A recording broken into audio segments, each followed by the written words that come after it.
E hoje eu tenho uma entrevista com duas pessoas especiais, dois doutores. É doutores mesmo, porque eles têm doutorado na área que estudaram. E nós vamos falar sobre questões ambientais, recursos hídricos, sobre a água, sobre o cuidado com a natureza. E eles têm muito o que nos dizer. Por isso eu acolho aqui o Juliano Gimenez, que já esteve aqui conosco. Muito obrigado pela presença. Grato eu pelo convite novamente. O Juliano é doutor em recursos hídricos da Universidade de Caxias do Sul. Depois ele vai dizer também o que ele colabora na questão. Vocês lembram da questão das enchentes do Rio Grande do Sul? Vocês sabem que o clima está mudado. Então o que tem que fazer? Depois, o Carlyle Torres Bezerra de Menezes. Bem-vindo. Muito obrigado. Carlyle é de Santa Catarina, doutorado em engenharia mineral e pós-doutorado também no mesmo programa, em sociologia política. Bem-vindo. Muito obrigado pelo convite, é uma honra poder estar aqui no seu programa, né? E o Carlyle, uma coisa que ele me disse e me confessou aqui, que ele ouve as músicas minhas, e o Spotify mostra que o mais ouvido do ano fui eu. Não tem uma coisa melhor para ouvir, não? Todos os dias, todas as manhãs eu e não enjoa. Há mais de 10 anos, na verdade 12 anos, mais de 10 anos. Mas ele disse que no momento que ele tinha um filho para fazer uma cirurgia complicada, eu estava perto da cidade dele, fui cantar e fui falar e parece que a palavra chegou até o coração dele e confortou. Enfim, a gente fica feliz por isso. Carlyle, a primeira pergunta para vocês: o clima está mudado? As estações estão mudadas? Porque a gente percebe assim, não está mais normal. Aonde chovia em tal mês não está mais chovendo. Aonde, enfim, a natureza parece que dá sinais de que há uma mudança muito forte. Vocês percebem isso? Sim, né? Tanto que a gente já diz, né, inclusive no meio acadêmico, que não tratamos mais de mudanças climáticas, mas dos extremos climáticos, porque já mudou. Bem como o senhor bem colocou, né? Então, já mudou, já está mudado, mesmo num tempo de vida que não é tão grande como o nosso, né? Como enquanto ser humano, já percebemos em um período, eu mesmo, né? Vindo aqui há 40 anos, aqui para morar 40 anos em Santa Catarina, eu percebo a diferença enorme desse tempo. Os extremos climáticos, inclusive a gente chama de extremos, né? Frios intensos, aquele frio que a gente tinha antes, né? Criciúma, uma cidade bem perto da serra, a gente não tem mais, o calor é intenso, maior do que em muitas regiões mais quentes do Nordeste. Então, com certeza, e os relatórios recentes, né, dos estudos, os estudiosos no mundo todo, né, o IPCC, que é um painel que cuida de analisar essas mudanças de clima, comprovou, inclusive no relatório agora recente, né, que não tem mais nenhuma dúvida de que o ser humano é responsável por essa mudança. Existem causas naturais que acontecem ao longo, né, do tempo, toda a história do planeta, né? Mas o que vem mudando nos últimos 200 anos com a queima de combustíveis fósseis, carvão, petróleo, desmatamento, né? Isso já causou, na realidade, né, a mudança do clima. Não tem como retroceder mais. O que a gente precisa agora, e a sociedade, o que fazer diante dessas mudanças, né? Como se adaptar e, mais ainda, como evitar que nós tenhamos uma situação muito pior do que nós estamos já vivenciando, como infelizmente o Rio Grande do Sul, né, foi vítima no ano passado.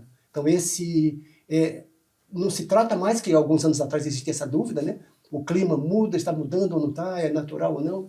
Não existe mais nenhuma dúvida que já mudou e que, se não fizermos nada, ele vai ter consequências muito mais graves do que nós estamos tendo, né, já nos últimos anos. Então é uma situação... Juliano, essa questão da mudança climática, de vez em quando vem algum vídeo destoando que eu a gente sabe que não é verdade, mas tem alguém que diz, não, o ser humano não tem força para mudar o ambiente, o meio ambiente, ele só muda localmente. Então a gente pode pensar, a pessoa que está nos assistindo lá no Ceará, o jeito como ela vive também influencia, mas depois tem a empresa que já hoje tem um cuidado muito maior na emissão de gases, na questão da poluição, também no cuidado dos recursos mesmo, de reaproveitamento de tudo que faz. Essa questão da mudança, ela ocorreu e quem vem e diz, olha, não está mudado, o ser humano não tem esse poder, não é verdade, né? Não, não é verdade. Eu diria com tranquilidade, Padre Ezequiel e todos os ouvintes, né? E falando nessa, vamos dizer assim, nessa grande classe mundial de cientistas. E assim como qualquer classe social segmentada, né, no planeta como um todo, não é 100% dos cientistas que concordam com o fato das mudanças climáticas, fiquem sabendo. Uau, mas como assim, Juliano? Você está falando então que existe um percentual de cientistas que não concordam? Sim. Eles devem chegar a 3%. Né? Só que 97% então, concordam. Eu acho eu e o meu colega de área ambiental, né, amigo, pernambucano, agora radicado em Criciúma já há 40 anos, eu acho que a gente faz parte desse segmento de 97% dos cientistas do mundo inteiro que sim, nós evidenciamos isso. E aí falando na perspectiva científica, né? Agora vamos falar na perspectiva comum. Eu só vivo nesse planeta há 52 anos. Só isso. É muito pouco tempo. E eu, com os meus próprios olhos, eu enxergo isso no dia a dia. Nós enxergamos, a gente não precisa contar muita história. Eu moro aqui na região da Serra Gaúcha, né, como todos sabem, aqui no programa sendo gravado aqui nessa região, eu moro aqui há 20 e tantos anos. Eu gostaria de ver um indicador de como é que foi a venda de ar-condicionado nos últimos 20 e tantos anos. Porque quando eu vim morar aqui, eu não precisava de ar-condicionado. Isso não existia aqui. Uhum. Não se vendia split para temperatura fria aqui. Só para quente. Hoje é absolutamente necessário. Então nós não precisamos, daqui a pouco, nem ir aos artigos científicos para comprovar o fato, né? E aí, como o Carlyle bem comentou, isso é fato. A mudança climática é indiscutível. Tanto é indiscutível que a gente não fala mais que está mudando. Já mudou. Agora nós temos que nos adequarmos a essa condição de extremos e buscarmos formas de amenizar essa condição, né, reduzir o seu impacto sobre o ser humano, né, e tentar reverter essa condição. Né? Então, os cientistas, existe isso muito bem balizado, né, que os efeitos de temperaturas altas e temperaturas baixas na história do planeta Terra é um cíclico. Eles ocorreram em outros momentos. Mas desde a desde a Revolução Industrial, principal fator, né, essa ciclicidade aumentou enormemente. Então, as temperaturas no planeta Terra aumentaram absurdamente. Nós vemos isso no nosso dia a dia. Seja aqui em Caxias do Sul, seja nas regiões litorâneas, seja no Nordeste brasileiro, Belém do Pará, que vai receber agora esse ano a COP30 para discutir essas questões com grandes líderes mundiais. Belém do Pará hoje já é uma das metrópoles uma das cidades mundiais com maior elevação de temperatura média do planeta Terra. É algo assim alarmante. Há a possibilidade, daqui a pouco, de ser inviabilizado o crescimento de uma capital brasileira por conta de elevação de temperatura. E nós temos que lidar com essa perspectiva agora, né? E aí eu digo nessa perspectiva, inclusive, cristã, né? Tanto pensando na questão da ecologia integral, que é uma temática desse ano da nossa Igreja Católica aqui no Brasil, quanto na perspectiva solidária. E eu acho, padre, com todo respeito, né, termina vinculando, inclusive, dois papas, né?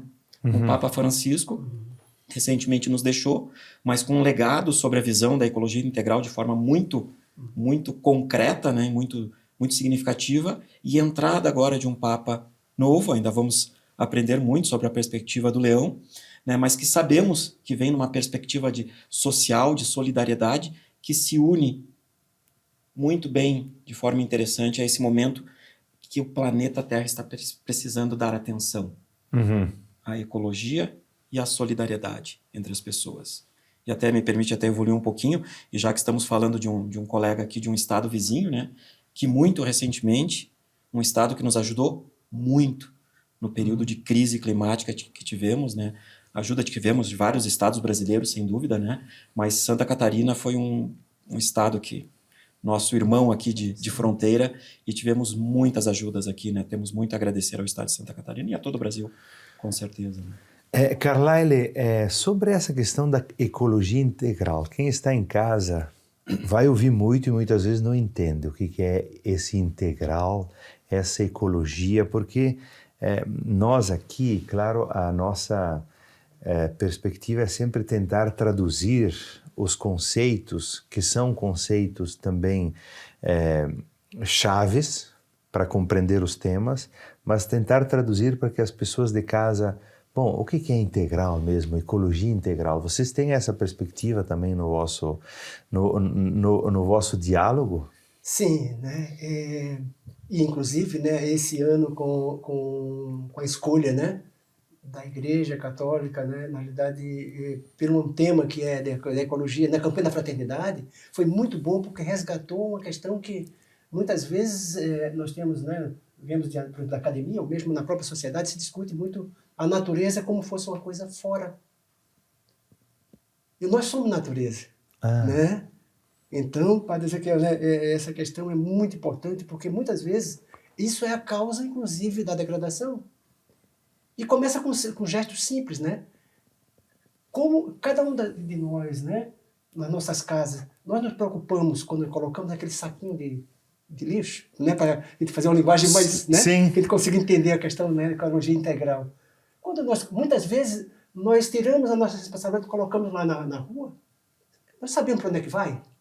Está sendo colocado de forma correta? Está poluindo o rio, as águas? Nós sabemos que quando nós, né, utilizamos, né, os nossos sanitários, lavamos a louça, né, para onde é que aquela água está sendo suja, né, jogada de qualquer forma? Então, pensar de forma integral é justamente pensar que nós fazemos parte da natureza e toda ação nossa tem consequências, né? Vai resultar, né, ou bem ou mal, né? E o que aconteceu nos últimos anos, principalmente nesse processo de modernização, esse progresso desenfreado, esse uso dos recursos de forma exagerada, né? O consumismo, consumir, né? Descartar, a sociedade do descarte, o Papa Francisco falava muito, né? Na encíclica, né? Laudato Si, né? Ele traz muito isso. A Laudato Si eu uso nas minhas aulas, e não tem problema. Eu faço questão de trazer, às vezes os colegas nossos um pouco, né? Alguns colegas acadêmicos, não, tem que ser técnico científico. Não, para mim, uma das principais contribuições, né? No sentido de conhecer e compreender a atual crise, a gente chama crise planetária, não é crise planetária, é a crise da civilização. O planeta Terra vai continuar conosco ou não. Então, pensar a ecologia integral é pensar o todo onde nós, enquanto seres humanos, fazemos parte da natureza. E essa natureza também é um sujeito de direitos. A água precisa... Isso na campanha da Fraternidade de 2004, era a questão da água. A água é a fonte de vida. Só existe vida se tiver água. O que é que a gente faz quando vai procurar um planeta que possa ter indícios, que tem vida? Tem que ter água. Então, a água é mais do que um recurso que nós usamos. Então, ela é um ser, e aí, trazendo um pouco, né, isso né, a gente falou no início, né, a questão da fé, né, de conhecer, né, melhor, inclusive, toda a história da Igreja Católica, né, o Francisco, né, que é justamente o patrono da ecologia. A ecologia que ele pensava lá atrás é a ecologia integral. Ele falava com os pássaros, né, ele conversava com os animais. Ele, quando andava, inclusive, o cuidado para não pisar em alguma planta que pudesse destruir, né? Essa visão integral, ou seja, eu faço parte da natureza, somos natureza. E quando a gente se esquece disso, o ser humano se esquece, é o descarte. Eu vou jogar um resíduo lá, não quero saber para onde é que vai. Não, eu preciso entender o todo. A Casa Comum, né? Tem uma leitura que eu fiz há muitos anos atrás, muito interessante, quando mostra quando as primeiras vezes nós começamos a perceber, e aí, né, louvado seja, né, Laudato Si, né, que é a encíclica, ela também traz essa reflexão e outras reflexões sobre essa questão de pensar a natureza como de forma única, integral. Na década de 60, o ser humano, né, foi pela primeira vez lá no espaço, né? Foi os russos que foram, né, o Gagarin, Yuri Gagarin. A primeira coisa que ele percebeu, que ele se espantou, a primeira frase dele quando foi lá em cima, é que ele percebeu que qualquer um da gente que entrar no Google Earth, né, naquele Google, entra lá e busca o planeta Terra, né, naqueles mapas, né, fotografias e mais satélites. A Terra. Uma única casa, a casa comum. Nós estamos integrados nesse limite, né? E quando ele viu aquela bolinha azul, né, aquela coisa, de fora, né, de lá longe. A Terra vista de fora, né? De fora, a Terra vista de fora. Que é limitada, é finita. Limitada, finita. E nós queremos, de forma arrogante, ser humano, usar os recursos como eles nunca fossem acabar. Né? De forma... Então, ou nós, né, conseguimos fazer essa mudança, é uma viragem, como a gente chama, termo muito usado, popular, né? Uma viragem de chave, né? Ou nós possamos já fazer essa mudança urgentemente, porque as previsões de mudança do clima, como, né, o padre Ezequiel comentou no início, essa mudança já mostrou que nós alteramos já, desde o início da Revolução Industrial, 1,5 grau da temperatura da Terra. E se não foi feito, e como a gente sabe que tem muito pouco que está sendo feito, a gente deposita nossas esperanças nessa Conferência Mundial no final do ano, mas se nada for feito, nós vamos chegar rapidamente, mesmo que nós mudemos muito, 2,5 graus, 2,4, 3 graus. Aí eu faço uma comparação com uma linguagem também mais simples, trazendo para a gente. Qual é a temperatura média nossa, né? 37 graus é isso, né? Nós vamos dizer 37 a 37,5, né? Quando tem 1 grau a mais, já estou com febre. 1,5 grau, 2 graus, 2,5 graus, 40 graus, você entra em convulsão. E o planeta Terra, como um ser, né, único, né, como grande, né, ser que nos abriga, né, nesses limites, né, como o senhor colocou, né, limites finitos, esse ser que está sendo maltratado, né, destruído, a ponto de que em 200 anos, essa pergunta também, quando você fez esse comentário, para dizer que tem pessoas que desconhecem, não acreditam, desconhecem. Em 200 anos, isso está comprovado cientificamente, nós conseguimos alterar, isso tem medidas, né, medições seguras, né? 1,5 grau, isso não tem mais, a gente não consegue mais voltar atrás. Não. Se a gente conseguir estancar, né, parar, mesmo que a gente pare hoje mesmo, a gente sai aqui, todos nós, energia eólica, solar, proteger as florestas, passar para outro modelo de desenvolvimento, o que já tem de gases de efeito estufa, isso é importante a gente comentar sobre isso também, porque nem todas as pessoas que estão nos assistindo talvez não tenham esse conhecimento com relação a essa composição química e não tem a obrigação de saber, né? Mas nós temos uma quantidade de gases de efeito estufa, que nós chamamos, que é o ideal para a Terra ter uma temperatura média todo o planeta de 15,5 graus. É a nossa temperatura do planeta. Essa média já aumentou nos últimos anos e vem aumentando crescentemente. Se nós chegarmos nessa temperatura, né, maior, 2,5 graus, que as previsões já mostram que nós vamos chegar, mesmo que nós mudemos tudo que nós fazemos de hora para outra. Infelizmente, os governos, os interesses são contrários a isso. As empresas que exploram petróleo muitas vezes financiam, inclusive, pesquisas para colocar dúvida. Nós chamamos os mercadores da dúvida. Ele não se contrapõe, porque fica até feio, né, cientificamente, na discussão nas universidades, no Instituto de Pesquisa. Eles levantam dúvidas se tal ou não. Então, o resultado é essa condição de criar dúvidas para se ganhar tempo e continuar poluindo e destruindo. Então, essa perspectiva de buscar essa condição, né, de um retorno a uma relação com a natureza, né, onde nós possamos, inclusive, respeitá-la, mas entender que nós fazemos parte dela também. Não existe possibilidade fora, né? E aí a gente precisa fazer essas mudanças. Você que está em casa, eu queria te chamar a atenção uma coisa. Vocês sabiam que tem muita gente que critica a campanha da fraternidade? Agora nós estamos na campanha da fraternidade, mas é na quaresma que tem a campanha da fraternidade. E alguns dizem, quaresma é para se converter. Converter do quê? A conversão é sempre algo pessoal, de mudança de atitude, mas se as nossas atitudes não se convertem exatamente para cuidar a nossa casa comum, que conversão você quer? Que conversão você quer?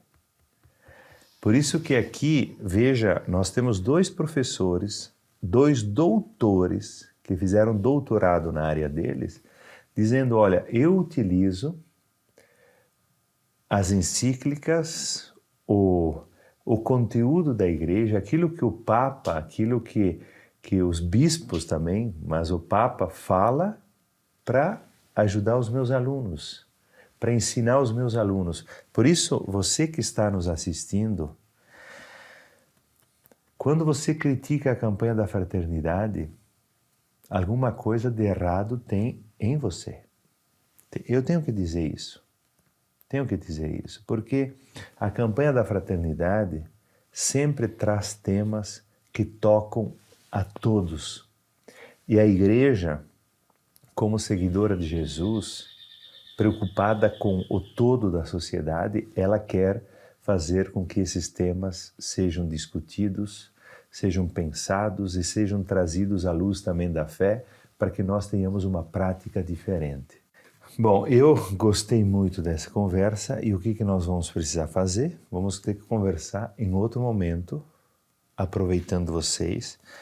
Por isso eu agradeço, Carlyle, por hoje, por hora, a tua presença e o Juliano Jimenez. Mas nós vamos voltar a esse tema, porque eu tenho 2 doutores aqui, 2 pessoas que estudaram muito o tema. Não é alguém que está dando opinião sobre ecologia, sobre o mundo, porque o mundo de hoje, na internet, é o mundo também das opiniões. Cada um fala alguma coisa, mas você que nos assiste também sabe que aqui nós queremos levar um conteúdo de fundamento, de fundamento. Por isso, nós agradecemos, eu agradeço já hoje, e nós voltamos no próximo programa a falar sobre isso.